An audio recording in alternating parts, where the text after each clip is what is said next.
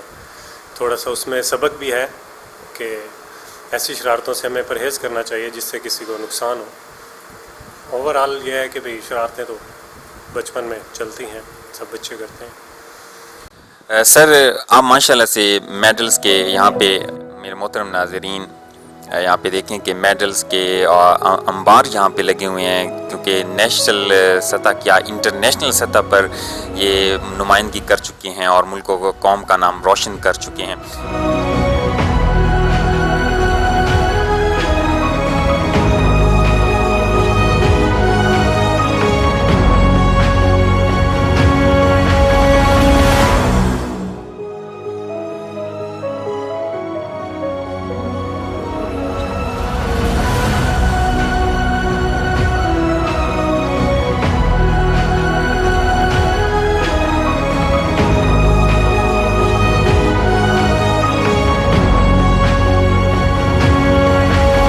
تو سر میں جاننا چاہوں گا کہ تائیکوانڈو میں جانے کا شوق اور اس شعبے کا انتخاب، اس گیم کا انتخاب کیسے ہوا؟ انسیڈنٹلی ہوا، خود سے کیا، شوق تھا، کیا تھا یہ؟